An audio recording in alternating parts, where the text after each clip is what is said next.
What are you doing? Were you just looking under my skirt? Ha! I was trying to protect a beautiful woman whose skirt was exposed on the train, but I got falsely accused.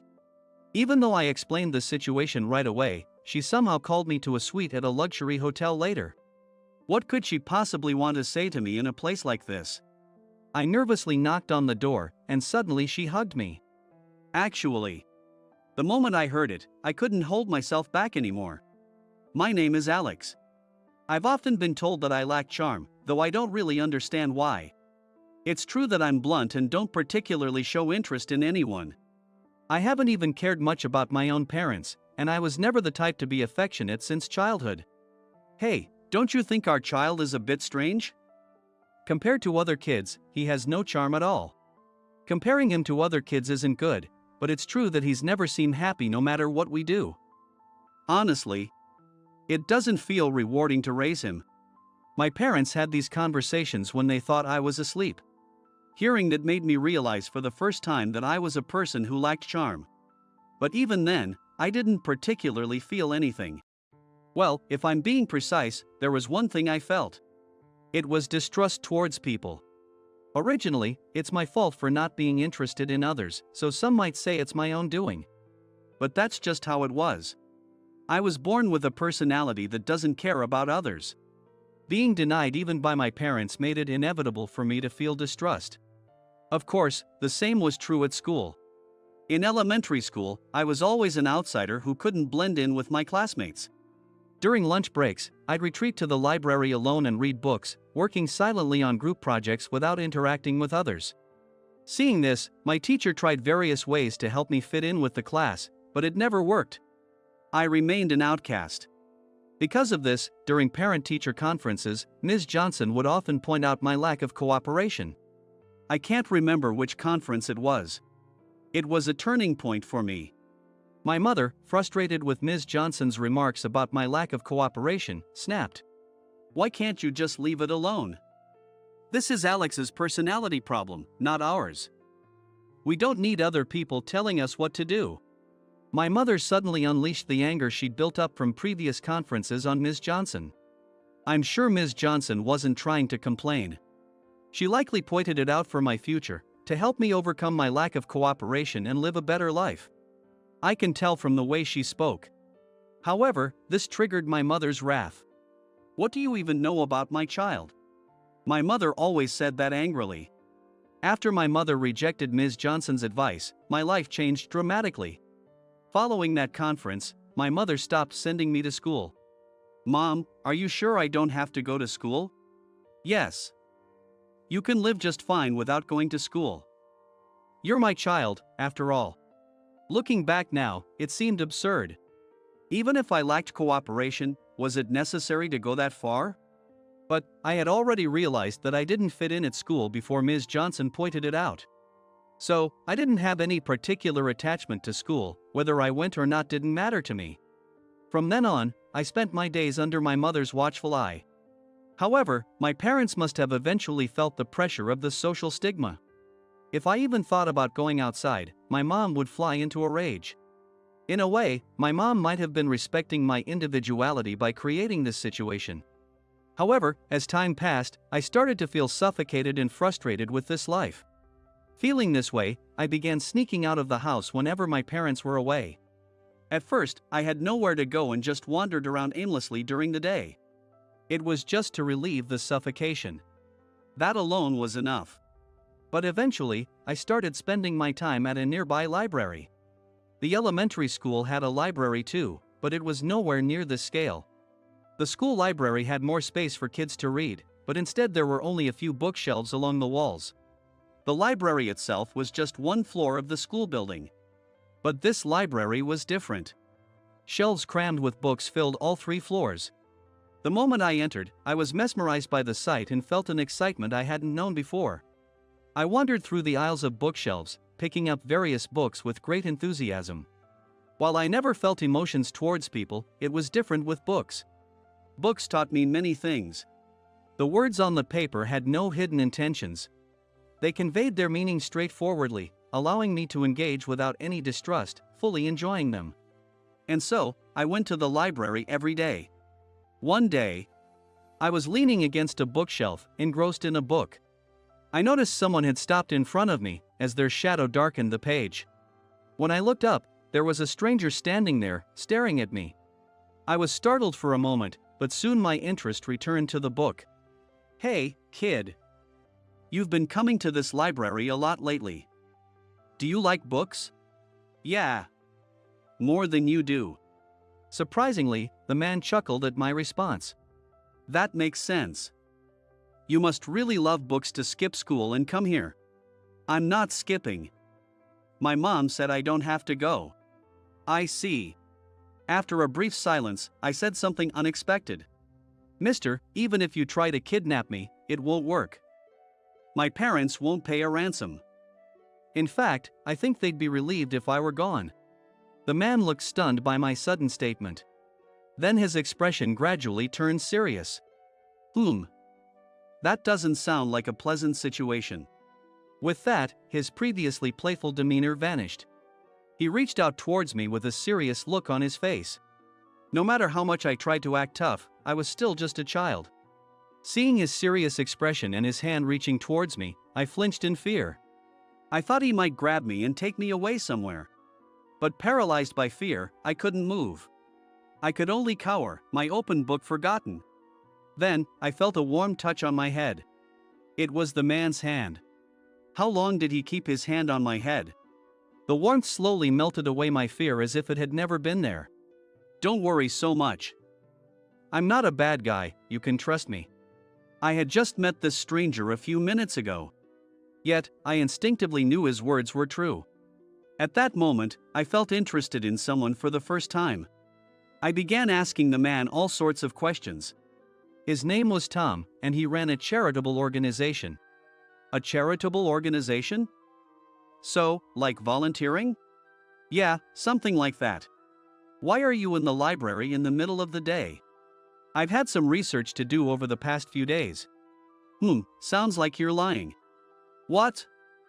I'm not lying. I'm so well known they call me the real-life Daddy Long Legs. Daddy Long Legs? You mean like the book?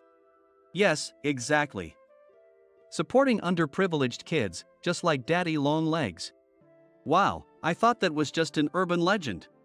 Hey now, don't make me sound like a mythical creature. Well, it's my first time meeting someone like that. I guess so. Here, take this. He handed me a business card. Though it didn't say Daddy Long Legs, it did have the name of a legitimate charity organization. See? Now do you believe me? I was more inclined to believe him, but I still needed one more thing to be sure. If you really are Daddy Long Legs, would you listen to my story? If he was really Daddy Long Legs, he would listen and help. That was my test to see if he was the real deal. So, I told him everything that had happened to me. That was his first response after hearing everything. Though brief, his expression showed he was deep in thought.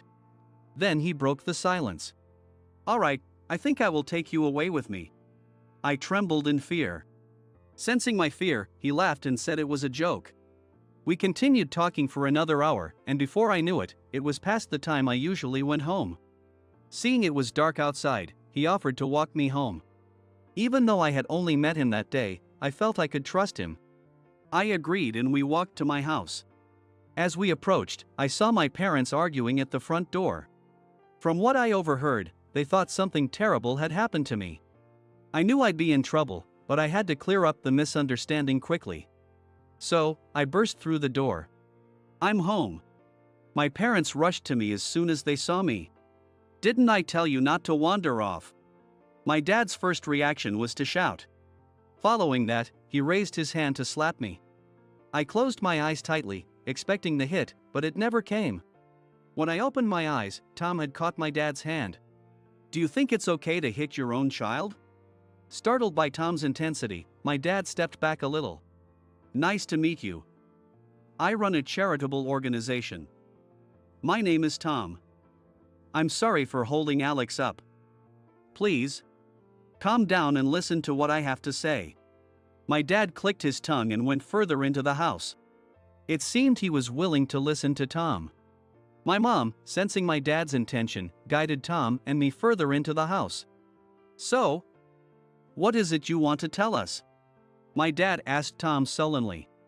Tom reintroduced himself, explained the details of his charity organization and why he was there. My parents listened in astonishment. "Here's my proposal. I'd like to adopt your son. Would you consider accepting this offer?" "What?" My parents were shocked by the sudden proposal. I was equally surprised since I hadn't been told about this.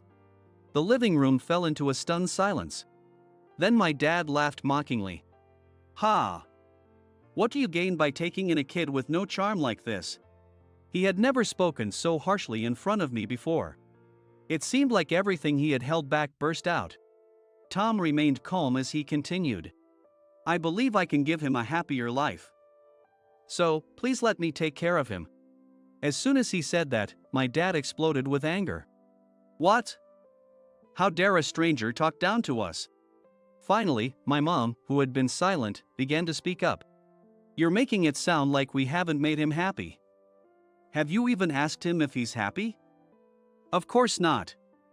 If you had, you wouldn't make such an absurd proposal. Even if I asked, a child who knows nothing but this life would surely say he's happy. See? You didn't even ask. This proves you don't respect him as a person. Stop treating him like an object." I'd never seen my mom this angry before. She hadn't been this furious since the parent-teacher conference. But this time, it felt different. Despite her yelling, Tom replied calmly. "You are the ones treating him like an object. What did you say? Deciding he doesn't need to go to school might have been your way of respecting him. Though I don't agree. It showed you were considering his feelings. But then you shut him in at home, worrying about what others think. It's like he's a bird in a cage. As he grows, he needs to learn about society, but you're cutting him off from it. You're guiding him to suit your convenience. Treating him like an object, not a person." My mom fell silent. The room was quiet again. Tom, seeing they had no rebuttal, pulled out a piece of paper and a pen from his pocket and placed them in front of my parents. "I don't expect this for free. Write any amount you wish." With that being said, my previously reluctant parents eagerly agreed. Even though I had no real attachment to them, it was shocking to see them sell me so easily. As we left, my parents, who had been hard on Tom, smiled and bowed, seemingly mollified. My dad didn't even look at me. On the way to Tom's house, I teared up in the car. Noticing this, Tom handed me a handkerchief. It may seem harsh, but this is the reality of adulthood. Remember this when you enter society. Though I was adopted by Tom, I didn't return to school. However, unlike before, I interacted with many people. Through these interactions, I learned social skills more valuable than academic knowledge. Despite living with Tom and meeting new people, my distrust of others didn't fade. At 18, I started working part-time jobs. But my first job ended in a few months. I got fired because I pointed out a senior's mistake, making them furious. I thought it was ridiculous to get so angry over a mistake, but later I learned it was my tone that was the problem. My distrust and lack of interest in people had made it hard for me to understand their feelings. Unable to express things considerately, I ended up angering my senior. Though I dreaded telling Tom, I confessed I had been fired. He just laughed. "What's so funny?" "No, it's just so like you. Besides, it's your first job. Everyone makes mistakes. Don't be so hard on yourself over one mistake." But still, you're too honest. Maybe it's about choosing your words, but it's okay to live a little slyly. It's been 10 years since I started living with Tom. I still couldn't completely trust people, including Tom. Yet, his words struck a chord. It's okay to live a little slyly. Those words strangely struck a chord with me. After that, I started dating a woman I met through an introduction from my part-time job, aiming to deepen my interactions beyond work. But that didn't go well either. Being too honest and not understanding women's feelings, she ended up telling me, "You have no heart." We broke up in less than a month, with her saying, "I don't think you'll ever truly love someone." I thought I genuinely liked her. I remember being bedridden for a few days after that. Other relationships failed as well, and even Tom started getting frustrated. Why can't I get along with people? As I complained in the living room, I felt a familiar touch on my head. It was the warmth I felt the first day I met Tom. Startled, I realized Tom was patting my head. Life is long. Take your time learning. Even if you say that, I don't know how to learn. After a bit of thought, Tom asked me, "Do you still read novels?" "You know that's the only thing I do at home." "Just checking." "How about this? Think of yourself as an actor." "An actor?" "Yes. Act like the characters in the novels you read." "What do you mean?" "You can understand others' feelings. You've read enough literature to grasp them. But your honesty might be holding you back from expressing it. Don't you think?" Reflecting on his words, I realized he was right in some instances. Being honest and straightforward is good. But to survive in society, you sometimes need to say things that please others. It's as important as being honest. Everyone does it. Taking his advice, I started using my honesty more strategically. By emulating characters from novels appropriately, I improved my relationships. Initially, it was confusing, but over time I realized I had the right responses for various situations.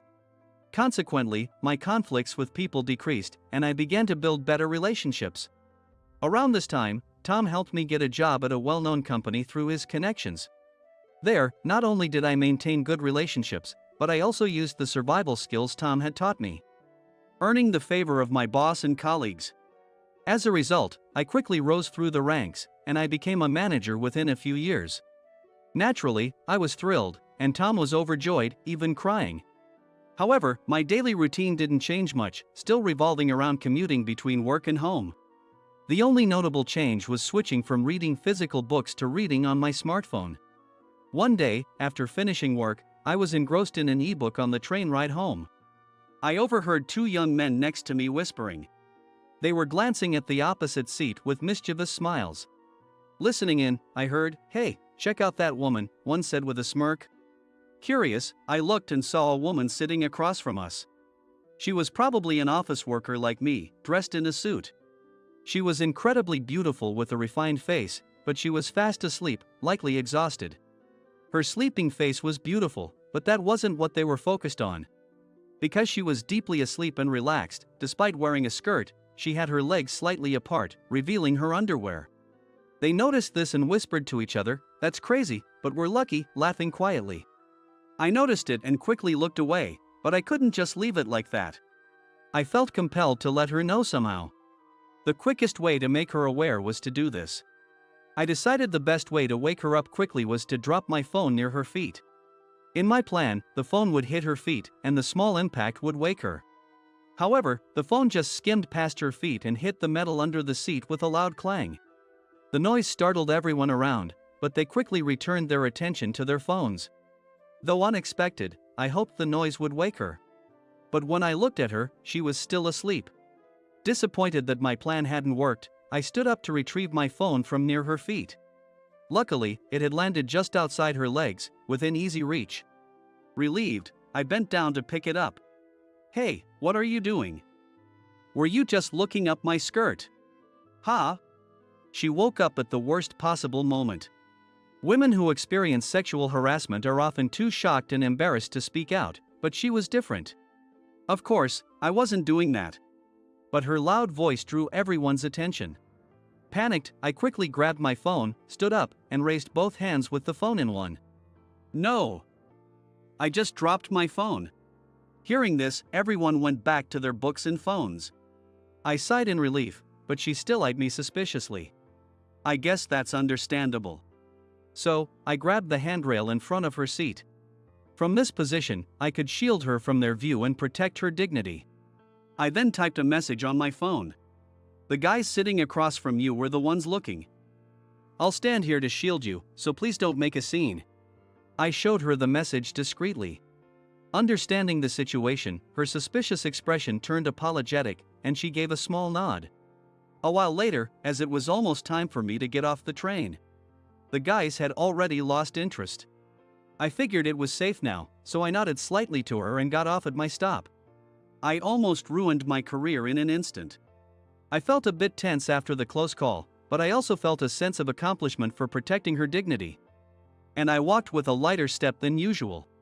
"Excuse me." A loud voice made me turn around. It was the woman from the train. "I'm sorry about earlier. Seeing your face near my feet startled me." I braced for confrontation but was met with an apology. "No problem. If I were in your shoes, I would have thought the same thing." She walked closer, holding her phone. "My name is Emily.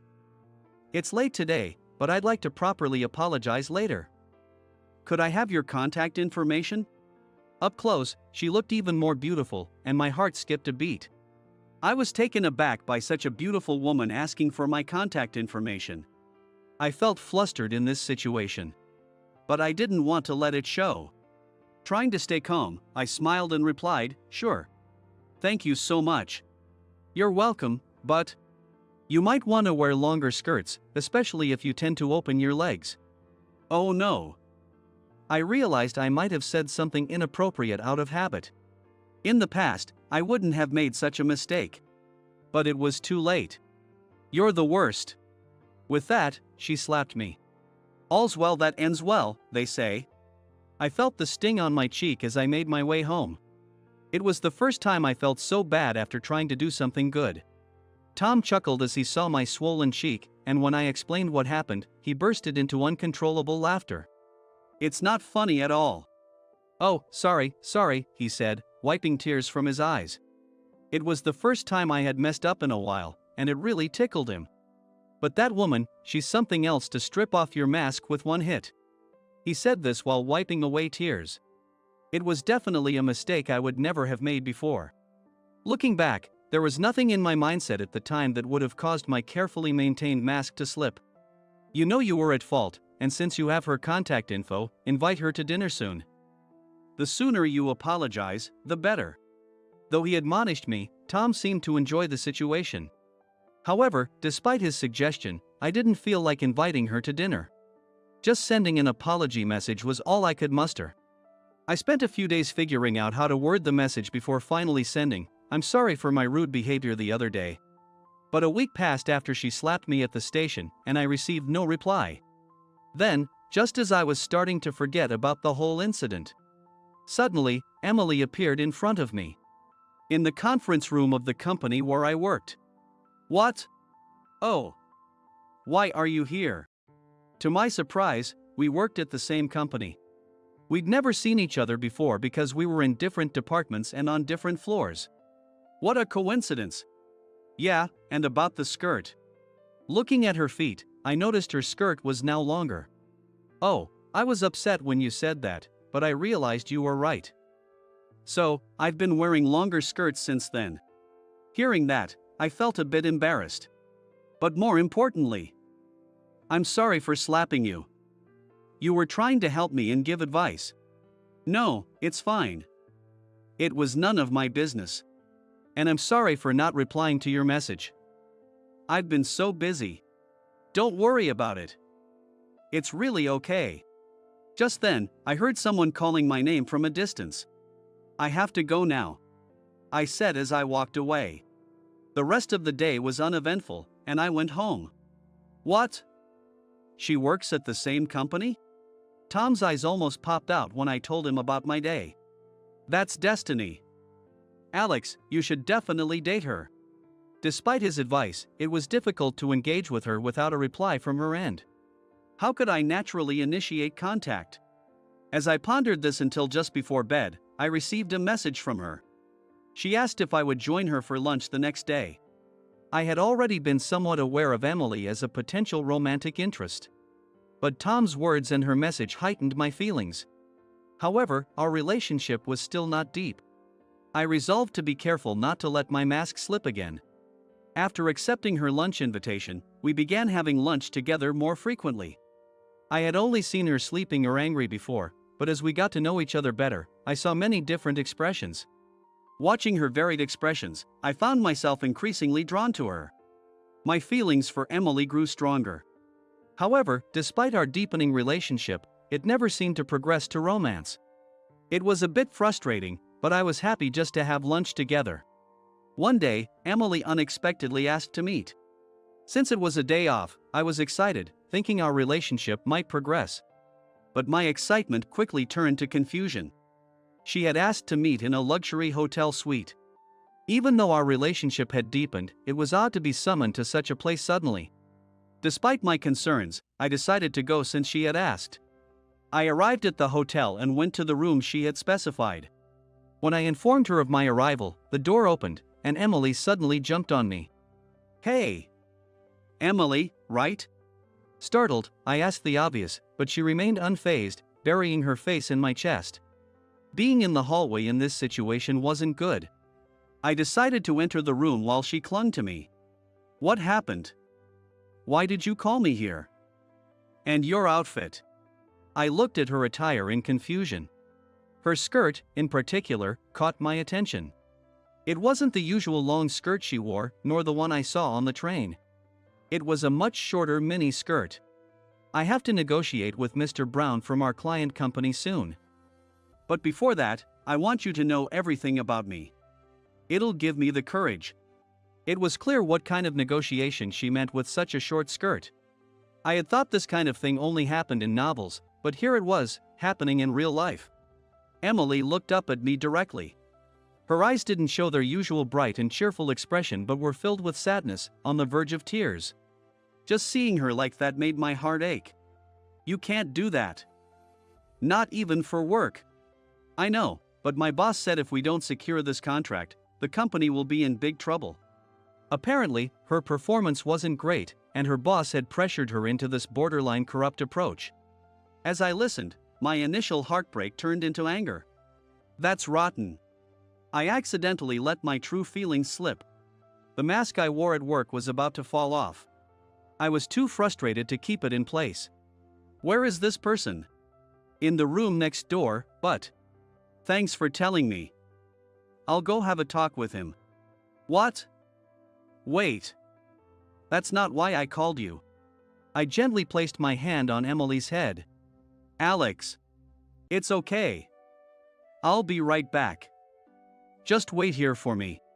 I quickly left the room and knocked on the door of the adjacent room where the scumbag was waiting. From inside, I could hear him laughing in high spirits. The door opened, and he looked shocked when he saw me. "What took you so long? What are you doing here?" "I don't swing that way." "Relax." "Neither do I." I was so furious I felt like my blood vessels would burst. Sensing my anger, the man stepped back in fear. "Ah. You must be from the same company. Do you think you can get away with this? I'll cancel the contract immediately." "Unfortunately for you, I've lost the restraint to care. We're better off without scum like you. It's a good thing we found out your true nature before signing any contracts. You would have caused trouble for us down the line." With that, I left his room. Back in our suite, I found Emily looking worried. "What's wrong? Why do you look like that?" "What do you mean what's wrong?" "I heard everything." Apparently, the walls of the suite were thinner than expected. She had heard everything from the next room, including the parting words, "I'll have you fired." Since she had overheard it, there was nothing I could do about it. Thinking that, all my emotions surfaced, and I couldn't help but laugh. For the first time in my life, I stood up to someone older than me. It felt so good. "You idiot. Don't you realize what kind of penalties you might face? This is no laughing matter." "You're right, but for now, I'm okay. I said what needed to be said, and I don't regret it." "You're right, but why did you?" "I couldn't hold back. When I found out what you were going through, I just couldn't hold back. I felt like I had to protect you." "Alex. I like you, Emily. We haven't known each other for long, but you're the first person I've ever felt this strongly about. I want to get to know you better, and I want you to know me better too. So, please stay by my side." I confessed in the heat of the moment, but did I go too far? As I wondered this, I gazed intently at Emily. I looked at Emily, who was trying to wipe away her tears and make herself presentable. "Of course. Why do you think I called you here? Did you plan for this to happen? No way. I'd never put someone I like in such danger. Oh. Realizing she had revealed her true feelings, she blushed and covered her mouth. Seeing this, I felt a bit embarrassed as well. That night, the neighboring room was quiet, and nothing happened between us. We simply enjoyed room service and then went our separate ways. The following Monday, Emily and I were summoned to the CEO's office. I expected to be fired, but it turned out differently. After speaking with Tom, our CEO, Mr. Miller, investigated and discovered that the company I had confronted was notorious for fraudulent activities. They had swindled people out of large sums of money through false information. Instead of firing me, Mr. Miller praised me for breaking the contract. Emily's boss, who had pushed her into the shady deal, was receiving kickbacks and was subsequently fired. Emily and I shared a moment of relief and joy. Thanks to this incident, I was promoted to department head at the age of 30. I achieved a rapid rise in my career. Feeling much more confident as a man, I proposed to Emily. She happily accepted, and we shared the news of our engagement with Tom. Tom, who had always watched over me like a true parent, was clearly overjoyed. He cried with happiness, and his tears made my own eyes well up. As for my biological parents, I hadn't contacted them since Tom had taken me in. But after getting engaged, I grew curious about them and asked Tom. He revealed that he had been secretly in touch with them. He had also told them about my engagement. With that, I decided to take Emily to visit my parents at their home. Of course, I had told her about my background. However, it had been over 20 years since I last saw my parents. Even upon arriving, the atmosphere was tense, and I felt guilty for dragging her into it. I tried to speak, but the words wouldn't come out, and my nerves made me silent. Seeing this, Emily gently squeezed my hand. Her touch gradually calmed me down, and I finally looked up to speak to my parents. Dad, Mom, you were right. Even without going to school, I'd become a functioning adult in society. I did hold a grudge for a while. But now I'm grateful you respected my individuality. Mom, thank you for giving birth to me. I know I wasn't an easy child. But I've always loved you both. It might be too late, but I do see you as my parents. Can I come visit sometimes? Hearing this, my parents began to cry and apologized, bowing their heads, saying, "We're so sorry." As they began to confess their past regrets. They confessed that back then, my dad's job wasn't going well, and our finances were in dire straits. Unable to afford tuition, they fabricated reasons to keep me from school. When I brought Tom home, their harsh treatment towards me was partly misplaced anger. They regretted having essentially sold me for immediate money. Revealing these long-hidden secrets seemed to relieve them. My dad whispered, maybe it was for the best. As Tom said, you were happier without us. Seeing my once strong father now so weakened nearly brought me to tears. My mom, tearful as well, said, I'm so glad you turned out so well. Emily, please take care of our son. With a weight lifted off my chest, I felt lighter.